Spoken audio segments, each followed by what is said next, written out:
Ugly Duckling Presse, or Presse, got started in 1993 as a zine that I did in order to get funding at my college. We basically got access to the student club's photocopier so that we could copy for free. And we just started doing a zine that was very, kind of collage and minimalism and Dada and some writing in it.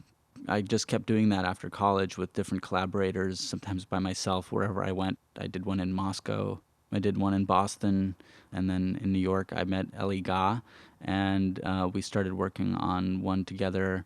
After that, I met Yelena. She introduced me to Julian Poirier, and then Greg Ford, and Marisol Martinez, and Philip Marinovich. I met Matvey at Elena's, and as I walked into the room, Matvey was at the kitchen table typing with a lunch bag over his head. The talk of having our own press was just in the air, and possibly getting our own letterpress, and also just making books and making magazines together. And Yelena and I started doing the Emergency Gazette, and Julian came to me with the idea of really doing a poetry magazine, and we came up with 6x6. We were, for some reason, rolling dice right outside of the poetry project against the wall of the church. And at that time, Julian was using a lot of cut-up processes in his work and rolling dice to see what order certain lines would go into. And so we started doing 6x6 as kind of the idea of just randomly choosing a number of pages and a number of authors that would go into each magazine. So it's 6 poets times 6 pages. A lot of the people that I had in my zines, in the Ugly Duckling zine, started sending stuff for 6x6, and a lot of great poets that I met that way from far away, and a lot of New York poets that we've met here have contributed to it.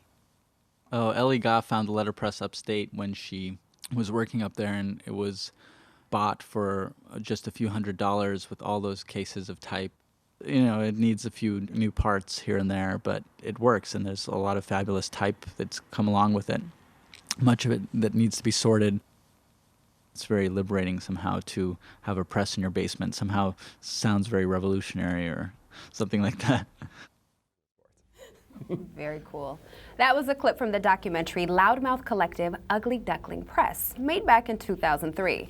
While the press itself has evolved greatly over the years, the mission remains the same: to publish and support emerging local, international, and forgotten writers, often using handmade elements, calling attention to the labor and history of bookmaking. Here with us from UDP are the co-executive director, Anna Moschovakis. Welcome, Anna.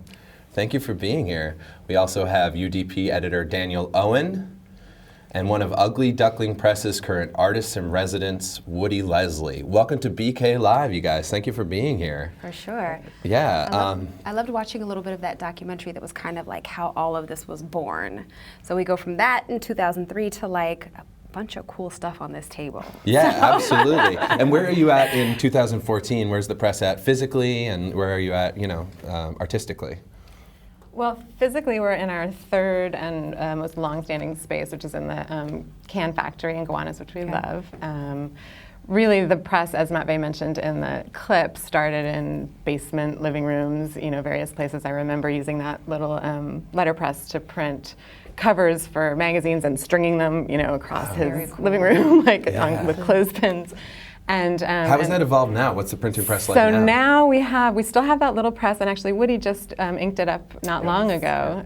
It was it had sort of become just decor for a while, but we have 3 other presses now, which are in various states of functioning that we use for different things. One has a very big bed, we call it, so for like posters and things, and one is more for small covers, and then we just got a really big one, which I think there's a picture of. Right here. Yeah, that's the newest one, right? So so this is a Heidelberg, and these are incredible machines that can print. Normally it would take us an entire day to print 1,000 copies of something, and this can do 1,000, I think, in an hour or two. Wow.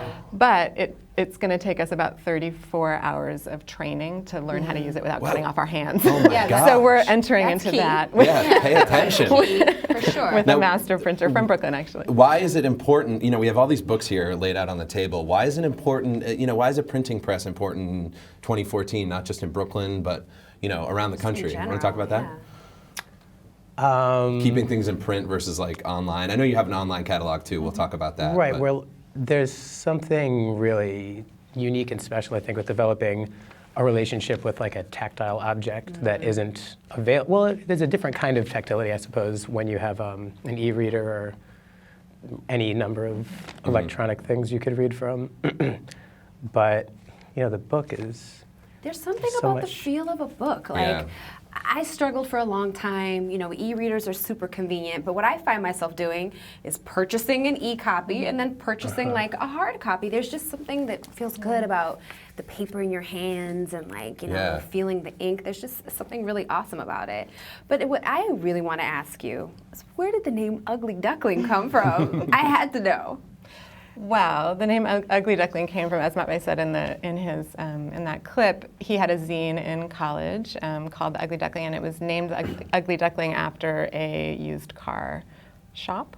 Okay. In Connecticut, where he was in college, and I think that he and his partner at the time just kind of named it that, the zine. And then when he got together with the other founders, I joined the press about a year or two after it sort of became the nonprofit and the official thing.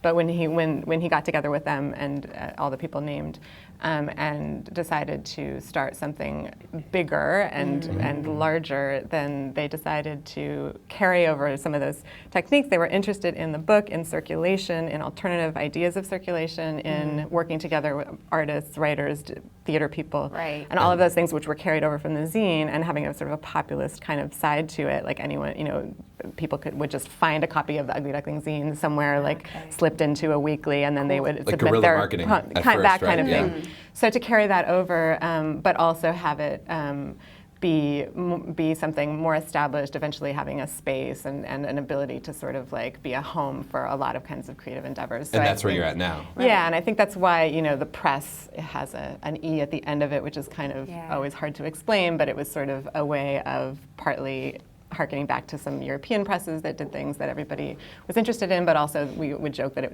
E is for everything else besides just making books. It's not just making books. Woody, you are the UDP's artist in residence. Sure. Yeah. How did you become that? What kind of a writer are you? And how did you get involved in the UDP? Yeah, first I want to say I'm not the only artist in residence right now at our third factory space. Sarah Ann Wallen is the other one. She's also a wonderful poet and bookmaker. I was an intern with Ugly Duckling this past fall for a while. And I had heard of them because I've been working with books for years and was just very interested in sort of learning this other part of it. Everything that I do is similar to the startup of UDP, in my bedroom, printing my own stuff. And so it was a real kind of inspiration to see this operation that has come out of that and the much larger things, relatively larger things that they're doing.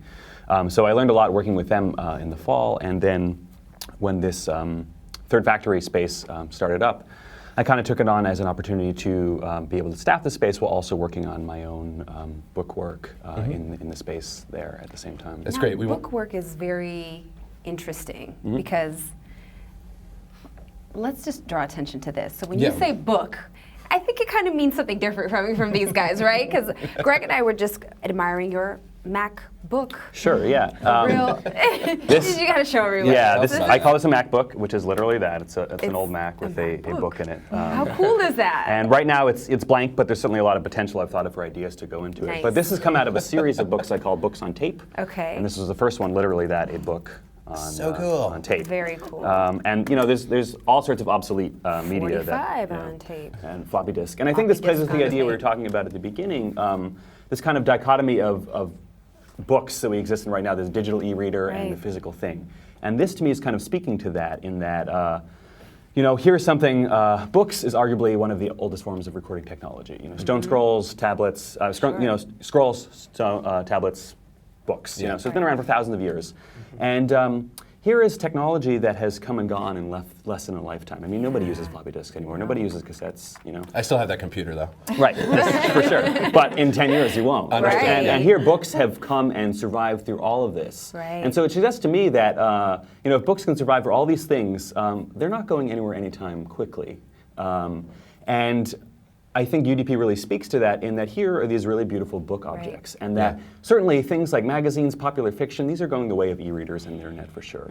But if you're actually going to make something into a physical object, it's the kind of thing that's going to have that care and attention. And I think UDP does a wonderful job with that in their books. Yeah, they're keeping books alive. Can you talk about what are these other items that we have on the table? We want to speak to some of these? Yeah, just maybe to talk a little bit about the chapbooks that we do and just sort of the difference between a chapbook and a trade book, these, because we do both, and UDP started only doing hand-bound small pamphlet type things like that, the magazine there with the rubber band binding. 6x6 was the first kind of publication UDP did for more than about 50 people. That was printed and bound in an edition of 1,000, very, very handmade in the beginning. Cool. And now it's a little more.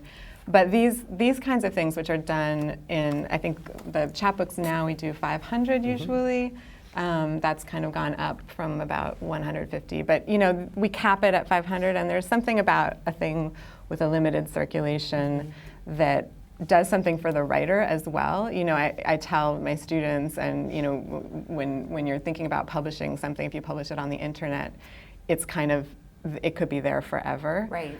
There's something really wonderful for me about the chapbook and like the 6x6 magazine that allows a writer to have something, to bring something to a kind of a completed form, but that still has a limit in how much it'll circulate as such, and it feels somehow less like, and it feels in progress, and we're very into the idea of having the process of things being part of, absolutely. Ugly Duckling the Presse. products. Yeah, you're keeping that process alive. Now, there's also an online archive. So where do people find that? What's the importance of that? You want to talk about the... Sure. The online archive is on our website, uglyducklingpresse.org. And we have some original ebooks on there also, in addition to the online archive. The archive is all out-of-print chapbooks from going back through the whole history of UDP. But it's the exact, they're digital renderings of like the same thing you would read in the chapbook, so it would have all of the material elements of it would be at least visible, if not, there we go. As just opposed like to that. like text on a, Right. Gotcha. Just the That's text. We very actually cool. scanned them, and we did it this way for a reason, because we did feel, as opposed to this, which is what we're doing now, which is digital proofs of our full-length books, which we are providing for free. We're kind of rolling it out slowly because we're volunteers and there's a lot of effort to create these, believe it or not. Right. But those are downloadable PDFs that anyone can get. And you can print out. Cool. But for the chapbooks, we chose a photographic, only on-screen reading thing, partly to preserve this idea that they really are out of circulation, and this is an archive of what existed once, what happened once. Right. So what about an author now who wants to kind of print in this kind of style, print with you guys? How would someone go about that? Woody, you want to talk about that? Sure, yeah. Maybe. Well, since you were an intern. Yeah. And now artist in residence. Right. Some, like for instance, the 6x6 series is basically Ugly Duckling's literary magazine, and we put out a couple issues a year, 2 or 3 depending on the year. We just put out issue number 29 a few months ago. This is 28? That's 28, yeah, so that's not quite the most recent, but close to it. And so each issue has 6 authors get six pages each. Okay. And that's sort of an open submission. You send in copies of, it's poetry, send in copies of writing, and sort of an ongoing collective of editors that are working on that and picking stuff they think would fit together and make each each issue. And then from that, that's often a good starting point. A lot of the authors in 6x6 have then gone on to publish either chapbooks or full lengths. Nice. So can anyone out there watching try to submit to your... 6x6, yeah. Nice. Under the contact tab on our website, there's all the submissions instructions. Excellent. Go to the website. We also want to talk about how you're not-for-profit organization. That's correct. I'm good. I'm glad I got that right. I want to talk about, you do community outreach. What can you tell us about that? We are anti-profit. We've often said that. Which, trying to publish poetry. Sorry. I like it. Anti-profit. I like it. Sometimes it feels like it. No, we do, I think our internship program and our apprenticeship program are actually a big part of our community outreach. I don't know, both of you have participated in that. I think because our editorial collective is also volunteer, there's a way in which I think it feels maybe different from interning at other places. I could be wrong. I mean, I can speak from experience, having just been an intern, that everybody is sort of volunteering and working on their time that they have. So to be an intern there, it feels just like I'm working there like anybody else, as opposed to maybe an internship at a larger organization where there are paid executives and you just feel like you're giving your time. You feel much more part of the organization, and then what you're contributing is a significant part of what makes things happen. Very nice. And we have done some seminars and a little bit of teaching now that we have a space, but it just takes a while to get those programs really rolling. Speaking of which, there's one coming up this week, right? What are the events? There's one Thursday. this Thursday at 8 p.m. Yeah. What are some of the other events? There's one in March, too? Right. So in March, actually, in March 21st at Burroughs Brooklyn Poetry Shop in Dumbo, is going to be the first installment of a new reading series that we're starting called Light Reading, which is like Lighght, which is from Aram Saroyan's poem, which is in the complete minimal poems, which we don't have here, which we've put out. Just a second edition just came out. People can find that at Third Factory, maybe? Yes, Okay. absolutely. There you Any go. other events going on? This Thursday, March 8th, right? Yeah, there's an event, reading and performance based on Virginia Woolf's The Waves. That's going to be at Third Factory. Great. How long are you going to be at Third Factory? Well, we're just going to be there for another week, unfortunately. So Okay. it's, And then where can people find you, not just at Third Factory, but otherwise? Certainly on the web, right? On the Certainly web. on the Also, web. we have partner bookstores all across New York City and Brooklyn and the world. And those are all listed on our website. Excellent. So we really try and have relationships with bookstores so that the physical books go out as ambassadors of the work of the people that we're publishing. So maybe the best and place- on our website. The website. Yeah, also. Anything else going on at Third Factory for the last week while you're there?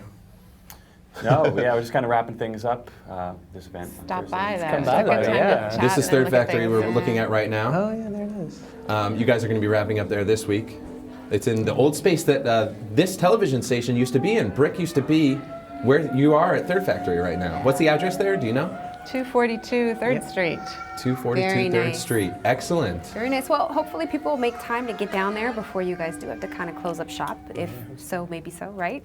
And of course, check out your website. Thank you all for joining us. Thank you guys. Thank you. Yeah, That for was awesome. sure.